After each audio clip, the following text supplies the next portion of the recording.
What's up guys, welcome back. Now, I know it's been a while and I do apologise to my 55 subscribers, but today I'm here to address something that I often get asked about. And a question that people always ask me is, Tom, how do you manage to travel so much whilst being a student? So for those who don't know, I'm currently a master's student and I'm studying journalism at the University of Salford. Now, I know what you're thinking, and yes, the University of Salford is a real university. They even have a website which you can go and check out if you don't believe me. I've been there for the past 4 years, and in those 4 years, the first 3 were spent doing my bachelor's degree. I graduated with that last summer, and now I'm almost done with my master's, just one bit of work to hand in, then freedom. Well, I've got to start looking for jobs, but freedom for a little bit. So over the past couple of years, I've been to roughly about 40 countries, and that's all whilst being in full-time education and holding down 2 part-time jobs. For me, it all kind of boils down to 2 main things. The first, money, and the second, time. One of the biggest comments when people see what I do is, Tom, how do you afford to do what you do? How do you afford to travel so much whilst being a student? Because everyone knows students are notoriously poorer people. We're not supposed to be working full time, we're supposed to be in education. So the first thing I want to talk about is money. Now, where do I get my money from? Firstly, I have 2 part-time jobs. So I work at a supermarket and I work at my local newsagents, and I roughly do about 20 to 25 hours a week. I know it's not a great deal, but it brings some money in. One of the shifts of work a week, which is at the supermarket, is a night shift. So by doing that, I earn a little bit more money than I would do working in the day. That helps me maximise what I earn in the shortest amount of time. I also do little bits and pieces of freelance work, just do little bits and bobs. They might only earn me $5-10 here and there, but it all adds up. I also make a little tiny bit of money off my blog, and that's something that's only started happening kind of this year. I might have made, I think, just slightly over £500 so far, which isn't massive, but I've been able to reinvest that into my travels. But this money I get off my blog isn't something that just materialises out of thin air. My blog has taken a lot of hours of hard work. It's taken all my travels, if you think about it, have built up to me earning money and making it into something where I can get a little bit of income from. That might sound brilliant, and that might sound like a way I earn money, but at the end of the day, it's kind of a bit like a catch-22. I'm spending money, or I have spent money to earn that money back. So hopefully I can get this to a point where maybe I am making a decent amount off it, but that's not something I can rely on. Now, the second source of income for me is not really something that anyone can get. As I said, I'm a student. I've been studying for the past 4 years, and that means I've been entitled to 4 lots of student loan. The way it works here in England is you apply to the student loans company.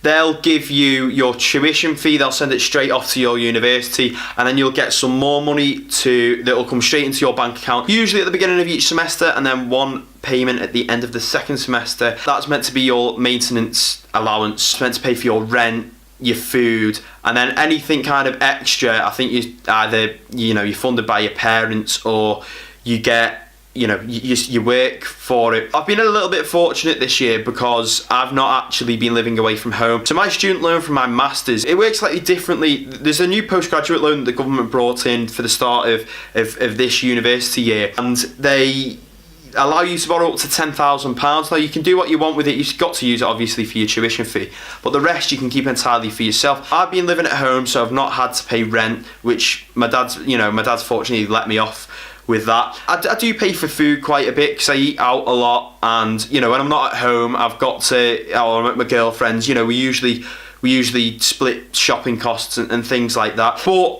what has been left over, I've been able to invest into my travels, and I know that kind of sounds a bit frivolous, and I suppose maybe a bit wrong, maybe morally wrong. Should I really be spending all this money on travelling? But at the end of the day, I think travelling is one of the best educations you can get. I learn, and I pour all the experiences that I get from travelling into my blog. That's helping me to build my portfolio. That's helping me to improve my future career prospects. For me, travel's one of the greatest educations you can get. Not only are you learning sort of interesting facts, I choose to look at it as a positive. Some people might spend their money doing different things, but I just choose to spend my disposable income on travel, and that's the way it works. And then this is the thing that obviously is a case-by-case basis, but my dad also gives me a little bit of money every month. It's not massive, it's not like thousands of pounds or anything, but it's just enough that it might, help me some months. So the three main ways I earn money are income, my dad helping me out a little bit, and student loan. I also think with money, it's sort of how you decide to spend your money. For me, I pour all my funds into travel, as you can probably tell. Going to all these countries, flying to all these places isn't cheap, but at the same time, I don't go out every Friday at home. I don't spend,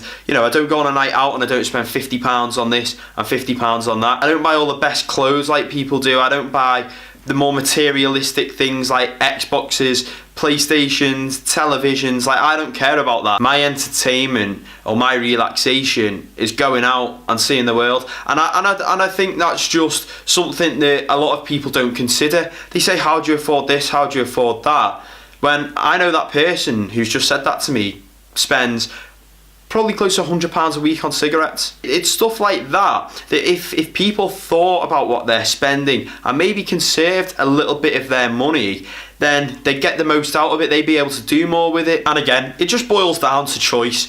You can choose to spend your money on cigarettes, on alcohol, on going to a theme park at a weekend. You can spend your money on whatever you want. My priority is travel, and that's how I afford to go to all these places. Another thing I've had to consider whilst traveling so much is time. Fortunately, my course has low contact hours and my part-time jobs have both been flexible enough to enable my lifestyle. But I've still got things that need doing at home, and it's the way I've utilised my time which has allowed me to travel as much as I do. Don't forget, you've not got to go away for 6 months to properly travel. Short breaks are just as much travelling as getting your backpack and going to Australia for a year. I mean, you can even be a tourist in your own country. If I was working full time and I wanted to go to Edinburgh for the weekend, I could get a train down on Friday night and stay there till late on Sunday. And even if I was going to take days off, I make sure I do it in a way that makes the most out of that time of year. Now, here in the UK, we have one of the lowest public holiday allowances